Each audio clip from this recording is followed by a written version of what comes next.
So we can start with the opening verse for the sutra.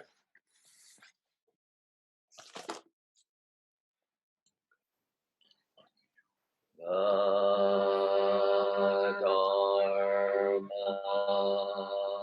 incomparably profound and infinitely subtle is rarely met even in 100,000 billion kalpas. Now we see it, hear it, receive and maintain it.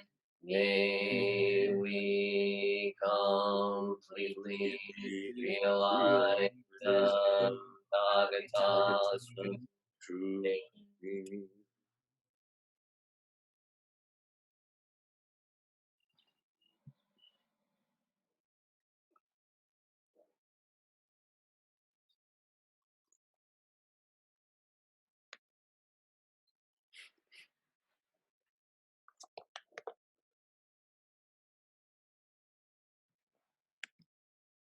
Morning. Good morning.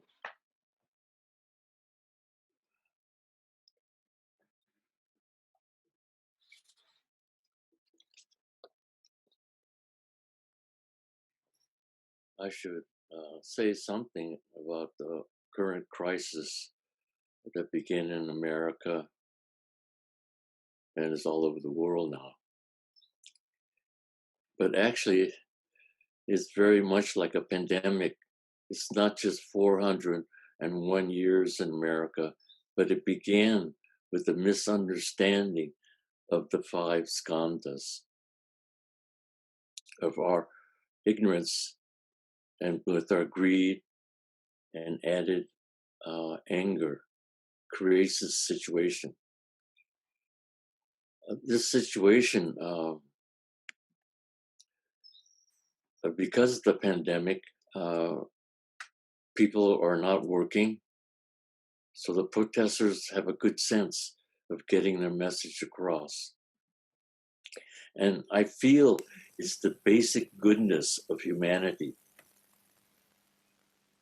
In our recitations and chants, we say sentient beings. And sentient beings, who are they? It's humanity. So this whole thing that's happening right now is the basic goodness of humanity, because humanity knows what's right and what's wrong. I mean, if we didn't know that, we would all be dead. There was the Holocaust. There were other things previous to that. We'd all be dead if this basic goodness of humanity wasn't there. So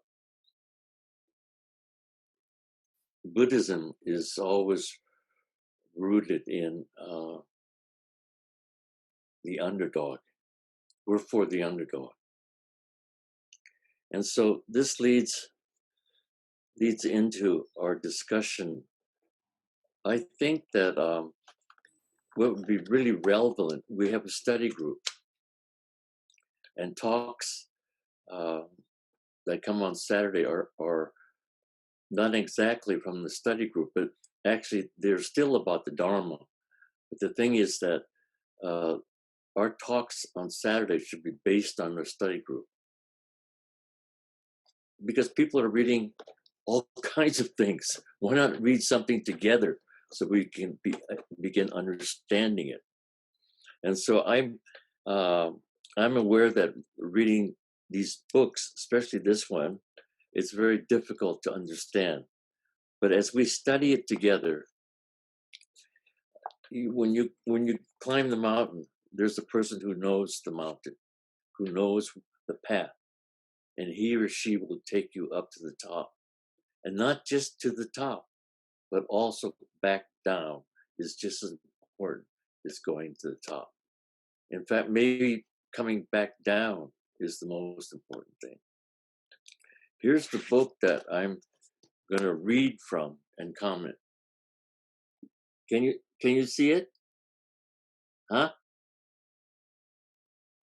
Can you see it? Yes. Okay. Yes. Okay. So it's about skandhas, which I've been talking about for a long time. And the Heart Sutra is such an ancient thing. No one knows exactly when it was presented, but sutra means the universe, the underlying principles of the universe. It's beyond person. It's impersonal. And someone, the Buddha, we can say that the Buddha now I think the Buddha is considered just like a human being, but actually he's a historical Buddha. But Buddha means awakened, and this awakening is very important. So when we use the word Buddha, we add the other word Tathagata to Buddha. So this is Tathagata means thus gone, thus disappearing. And Tata Agata means thus cometh. Suchness comes, suchness goes. This is the tension of the opposites. So Buddha, the awakened person, described as suchness, the thusness within each individual that cometh and that goes. Okay? So on page 22, the whole body. The 5 aggregates are formed. This is the material form, matter. And the rest of the 4 is psychological. Sensation, perception. He has predilections or preferences and consciousness. He ends with the sentence, this is the 5-fold prajna. So these skandhas are the 5-fold. These 5 skandhas are the 5-fold prajna. And prajna is insight. Insight to what? To our being, to our nature. Prajna. So on one hand, they say the skandhas make up our personal selves. And as I was explaining it, these 5, when we are sitting, the mechanics and purpose of meditation is that these 5 are suspended. Once they interact, they create the fabricated self, the protruding self. But once they're not interacting, you are not creating karma. So actually I just repeat the same old thing every time, but here's what makes karma. We call it the law. Dharma is the law, not the judiciary law, but the law of the universe of dependent origination. This is how karma happens. Okay? The word when. There was Rinzai Roshi that explained the word when. Just 4 letters. He said, when the vertical, the absolute line is drawn, and the horizontal line is drawn, that's the relative or conventional world. This is the dark world, and this is the light world. When they intersect, that's when. It's sudden. It's when. When there is this, when there is, you could say, when there is this, you, the personal you, when there is this, there is that. There's karma. This is cause and effect. Because you are thinking who you are. But in the Buddha Dharma, you are not who you think you are. This is the saving grace. So again, when this appears, the I am appears, that appears. So we have the subject and the object, the duality, which creates the world of suffering. Then in meditation, when, again, there is not this, there is not that. It means that nothing disappears, nothing is disappearing. But when I am not I am who I think I am, then those things or those objects outside of me is not what they seem to be. Because we become very attached and fixed on those objects. We begin comparing. We begin liking. We begin disliking. And all this causes karma. And then finally, when there is no longer this not even Bill, no Roshi, when there's no longer this, there's no longer that. We see the same world in a completely different way. We are free from that suffering. Okay? So this is what he's saying, the 5 aggregates which produce the fake self, which Buddha, the Tathagata, stated. Again, form, sensation, perception, discrimination, consciousness. This is the 5-fold prajna. It is wisdom itself.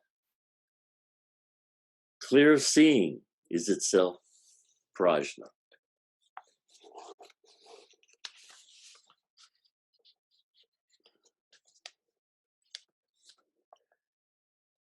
And this is all, these 3 things are all tied together. And actually, even for myself, after years and years of study, I didn't really talk or think much about the Heart Sutra.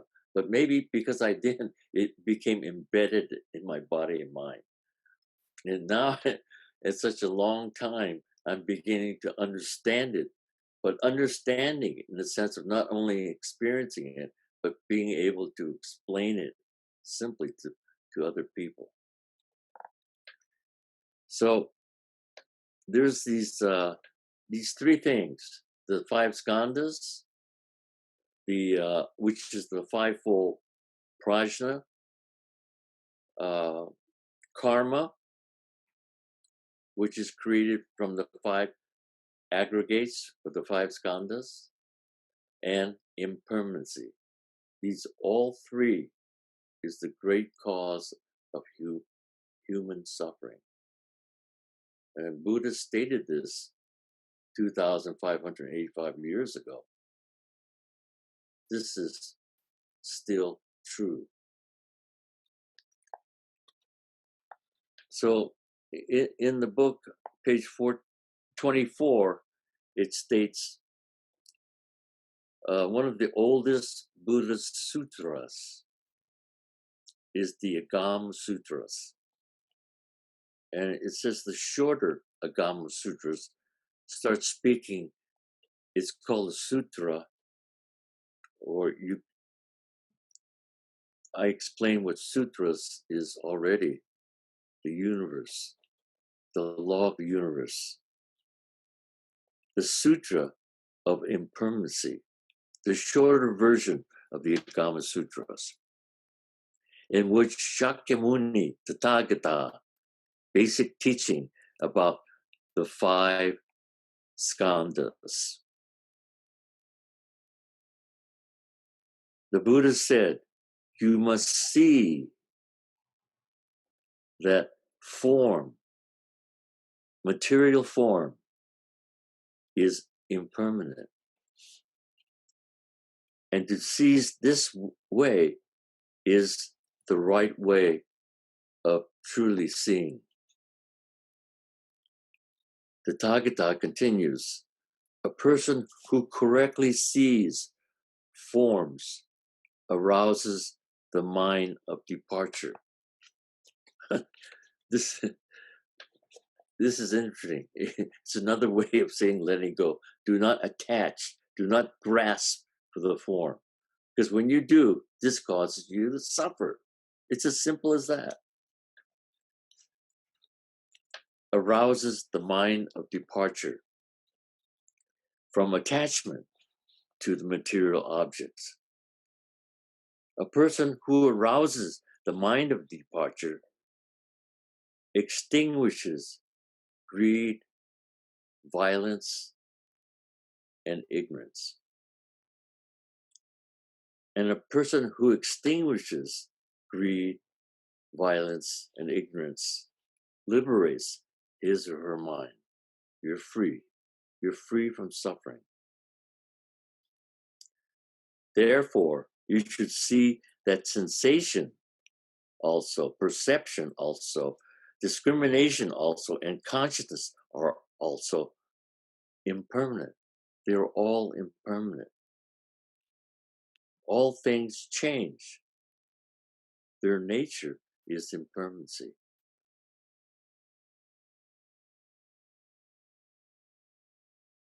They are all impermanent. I think no one can argue that because things are changing. Nothing is fixed. Nothing lasts in its condition forever. Because it was created under conditions. Observing things in this way is the right way of seeing.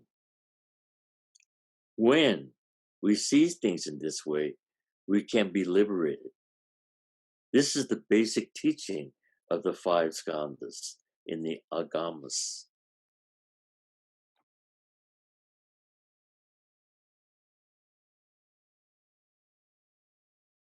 And again, in the sutra, the Agama said that impermanence is also impermanent. This is interesting, huh? But it's logical, isn't it? So the sutra states impermanence is also impermanent. And so it finally gets down to this is called emptiness because there's nothing there.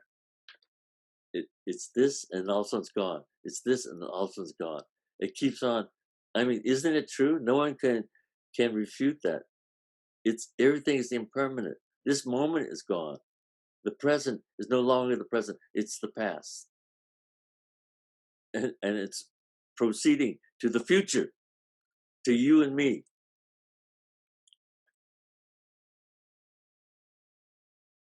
So, and when the Agama said this, finally, Nagaharajuna, the great patriarch or ancestor,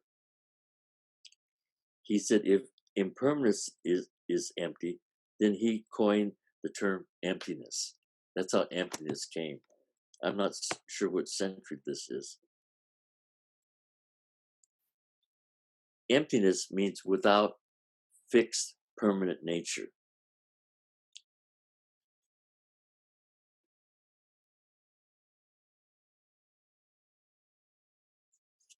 And this part, if you want to practice the Prajnaparamita, do not attach yourself to the view that form resides in impermanence. Do not be caught up in the view of these skandhas. Why? Because impermanent is impermanency, and it means empty.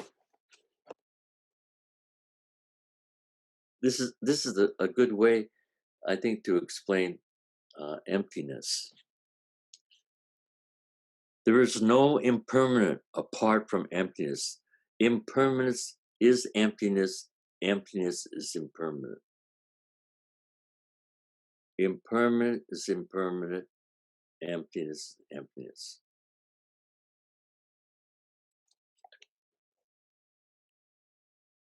We should not take for granted the 5 skandhas are impermanent. Impermanence is also impermanent.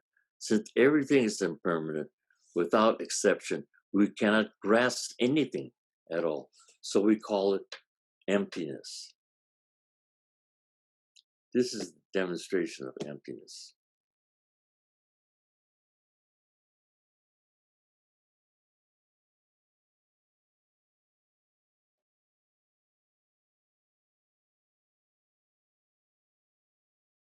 This is the transmission of emptiness.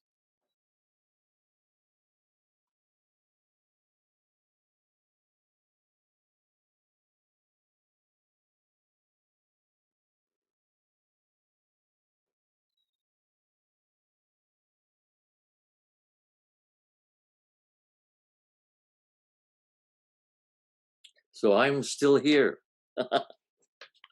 But the idea of myself is not here. That's why you can still see me, right? Okay, there was a part that I liked at the beginning of that page that I started off with, the whole body. And this is how I kind of see things. I always has kind of see things.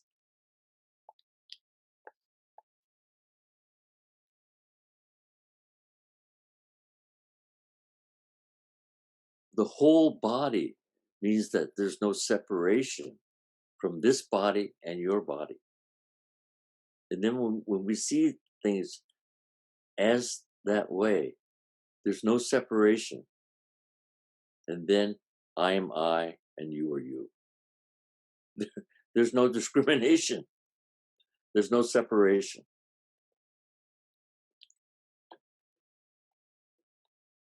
Because we see each of us is a life as all beings. There is no separation between the seer and the seen. There's no separation between the seer nor the seen.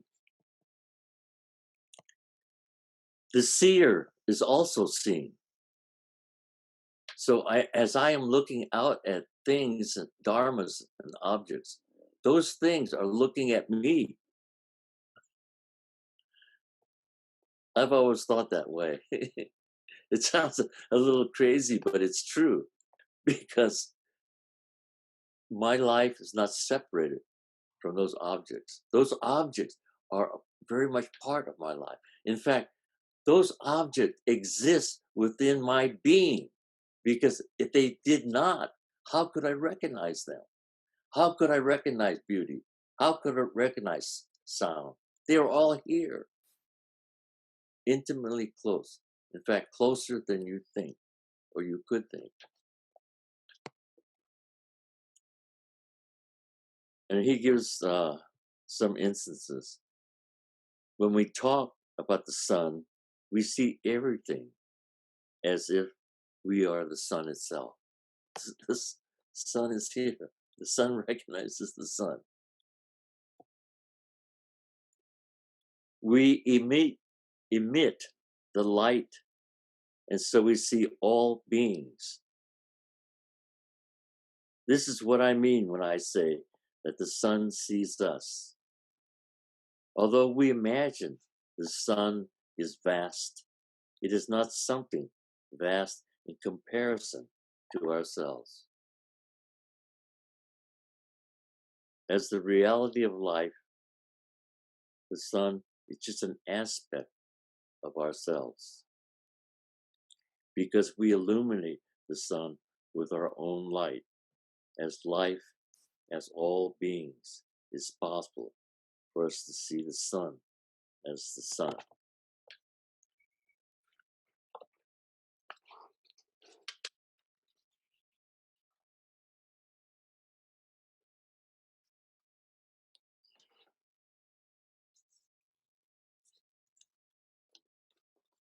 This is, I've read this before. And this is, in fact, you can Google this, and it's called the 30 Verses on the Teachings of Mere Manifestation, of seeing things as it is. And it's by our renowned ancestor, Vasubandhu. Even Google has this. Okay, we just go down to the near the end.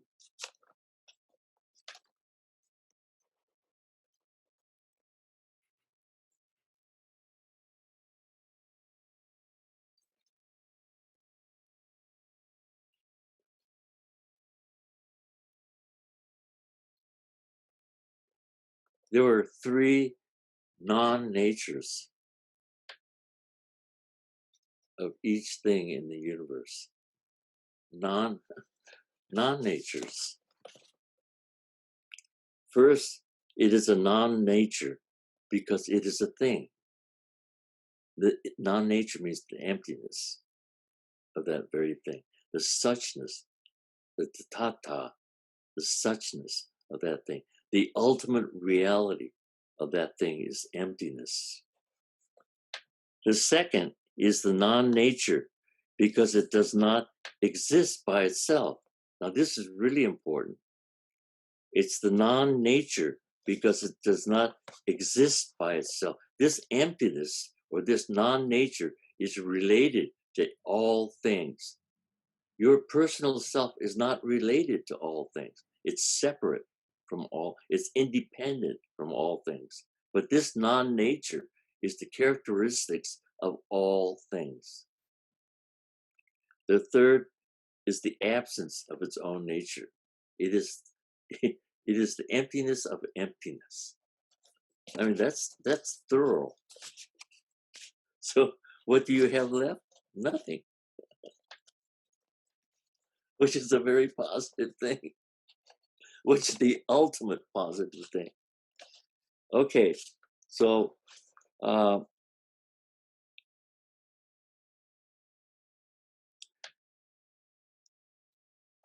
this whole poems is directed towards dual grasping. Dual graspings. We want to end the dual grasping because dual grasping or attachment makes us suffer, makes humanity suffer.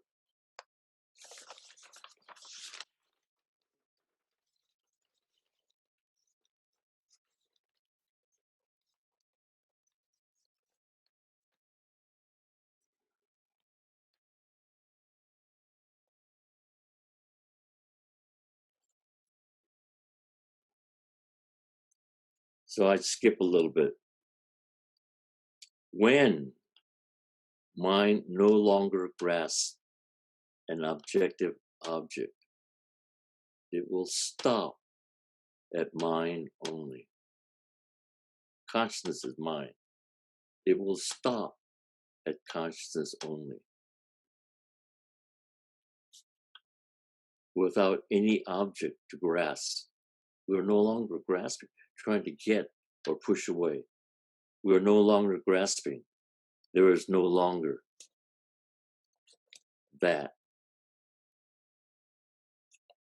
And this mind, this non-grasping mind, that's why they call it mind only or consciousness only. It stops right there because there's nothing. We are free. We are liberated from our grasping and pushing away.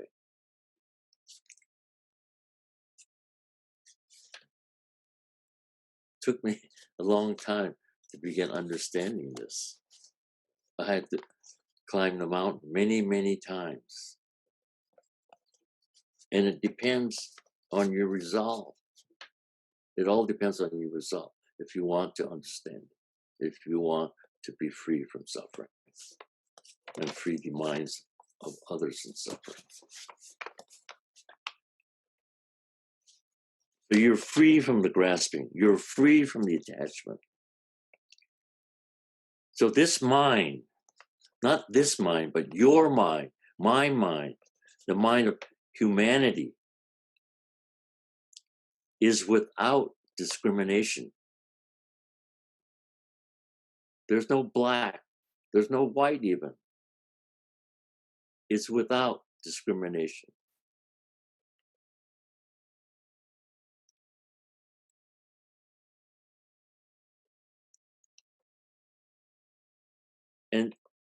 And also, it's without discrimination. It's also without attainment. We're not trying to get enlightenment. That the wisdom operates when the double capacity, when the double incapacity is abandoned. When this happens, the transformation at the base is realized. That's your realization. That's your freedom. It is the realm, this is what we call the realm of non-setback, inconceivable, beneficial, stable, bliss, the body of liberation, called the Dharma body of the great sage, the Tathagata Shakyamuni Buddha.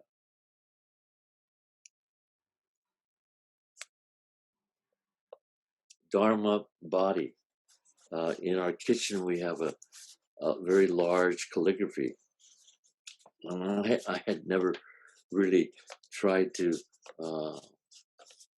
see what it said because it was written very quickly, grass style, and it was given to me. It was written by Kwong Roshi, who was one of my mentors. And I realized it said Dharma body. And that's the three kayas, Dharmakaya, Sambhogakaya, and Nirmanakaya. These are the three bodies of the Buddha Tathagata. And the first one, Dharmakaya, the Dharma body. Hoshin means emptiness. So everyone understands. Okay? So I think the talks should go along with our study group. Don't you think it makes it more cohesive? And people may even join our study group because there's so many books to read. Why not read one together, one path to go up to the mountain? Okay, it's 11:33. Do we have time for questions or what?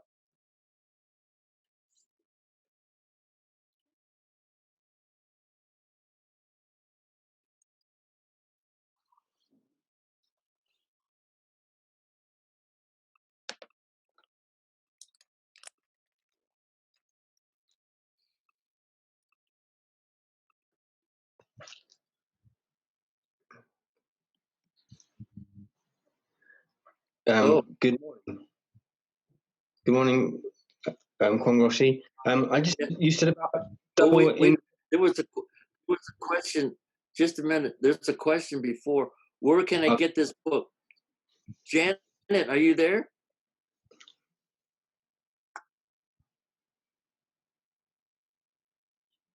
I can send for Coco, I will send a link. It's also on the website, Roshi. So if you go to the page where our study group is, there's actually a link to the book where you can purchase it.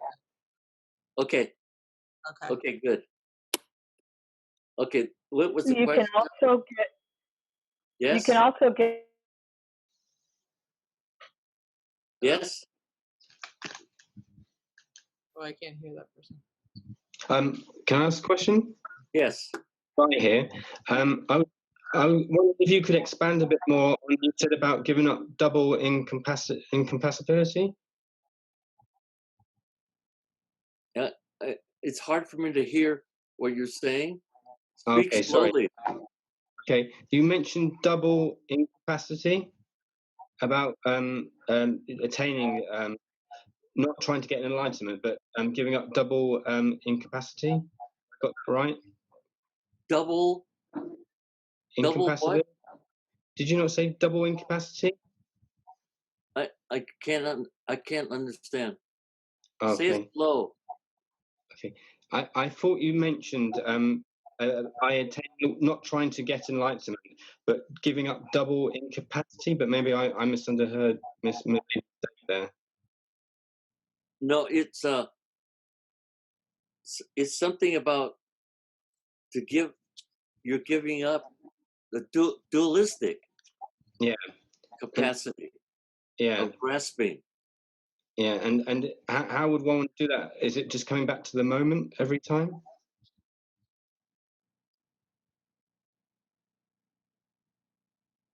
It's based on the strength and resolve of your meditation practice. Okay. Okay, and and it said also, some will and some will not. But that's the truth. That's the honest truth. Mm-hmm. Okay, it's Okay. based on the resolve. Okay. Thank you very much.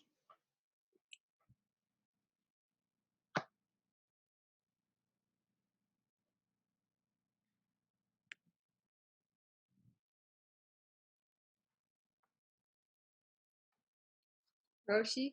Yes. Who is? Oh, it would be good. It would be good to say your name first. This is Susan Geshen. Okay. Dogen said his teacher taught dropping off body and mind. And it occurred to me that body was like form, and what might be meant by mind would be the mental aspects of the five skandhas. Could that have maybe what Dogen meant when he said dropping off body and mind? Okay. Okay. My turn. Okay. I struggled with that. God, dropping off body and mind. What could that mean? When I first heard that, it was very mysterious. Had a very mystical aura around it. But it kept on appearing when you keep reading. But what he's saying, what he means, is dropping off body and mind means the idea of the self, right? That's what he means. Dropping off the idea of yourself, or releasing yourself from thinking of the idea, the limited idea of self. And that includes your mind and your body.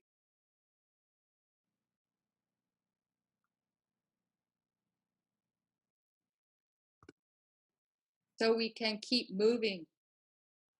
What? Minutes. So we can keep moving and not get stuck. So you can live a free life. Yeah. Yes, that's the whole purpose. Thank you. And to share this freedom or liberation with everyone. Not just for yourself, but for everyone.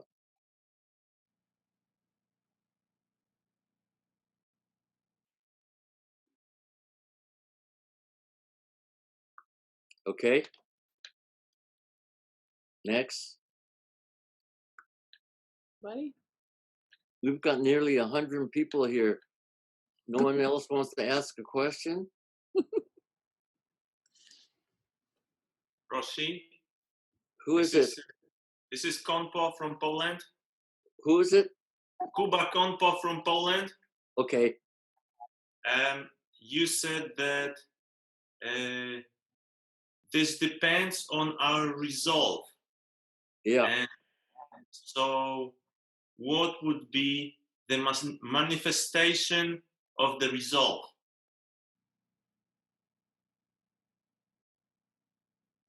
If what I said is that if your resolve is good, you will be able to accomplish your liberation.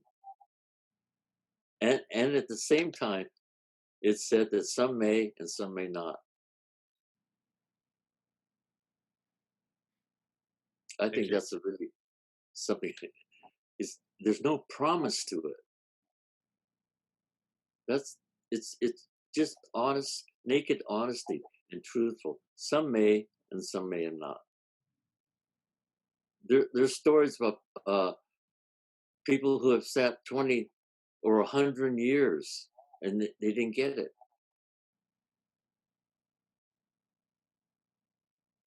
Why is it so? Why is it so? You ask me. I ask you.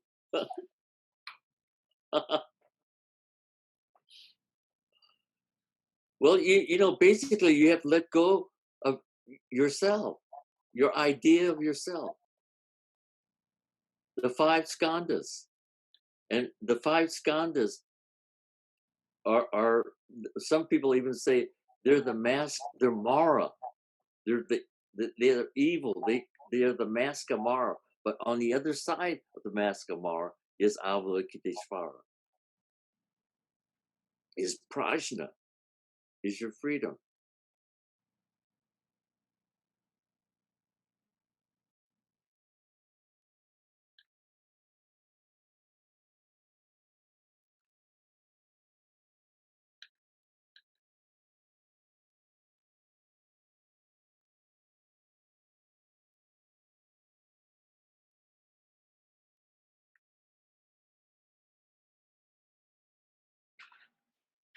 Hello, this is Paulina Kain from Iceland.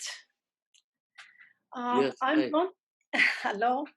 I'm wondering about the four-letter word when. You talked about the horizontal, when the horizontal and the Oh, yes. and when the dark side and the light side meet, Yes. and we have this when. Yes. And something about ourself, which I don't understand. Because you've unified the total opposites, the horizontal, let's identify it more. The horizontal means the world of light, everything that you can see and understand. Okay. Okay. So, for instance, like Sonoma Mountain is the world of the horizontal. Genjoji is the vertical, the absolute, the dark world that you can't see, the dark world that you cannot see, and then the light world that you can see. And when they meet, that's when. That's suddenly. We say, what is it? Bodai Boshin. Suddenly steep, suddenly deep. Yes. That's your realization. Thank you, Rosie. Thank you. Thank you. Good to see you. Thank you.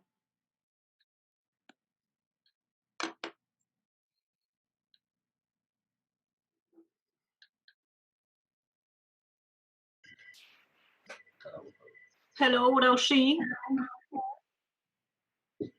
Who is it? Adele. Adela. Yes, Jakusho.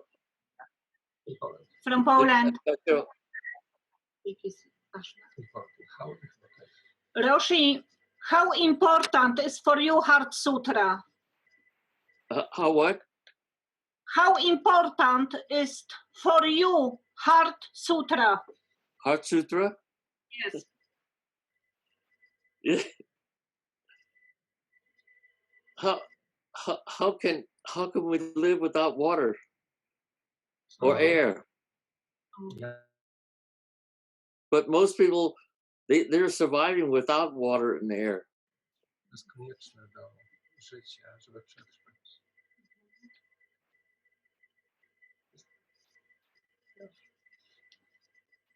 Thank you very much. Hey, how about a Jakusho?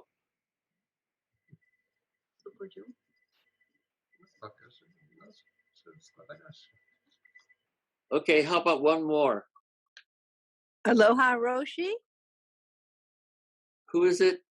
Cindy Paulo's calling. Oh, Cindy, yes. Aloha. Aloha from Hawaii. First of all, I have to say thank you. It's so good to see your face and your teachings deeply felt in my heart. Wondering about what chooses when. What chooses when?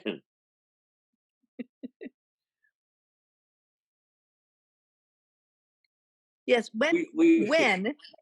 What's behind when? the when is when it happens. That's the happening. That's your realization. When the dark crosses the light, that's it. That's when the opposites unify. In fact, Tathagata means the opposites unify. If we have like in most people understand Zen is one-sided, so they see it dhyana is one-pointedness. But the one-pointedness is for the unification of the opposites, which will create no suffering. Is there a force beyond karma that chooses that meeting of when? Is it what? A force, an energy that creates that moment of when. Yeah, it's hard to say. It depends on the person and the person's experience in life, what he or she is doing, and what their intent. What is the meaning of our life? What direction are we going? We have to know that. We have to know what our destination is. That's when. Intent? Intent. What's your intent? Where are you going? Mm-hmm. Ah, Jakuso. Okay. Thank Good you. to see you. Good Thank to you, see everyone. you. Yeah, thank you. Thank you. Thank you. Thank you. Bye. Good day.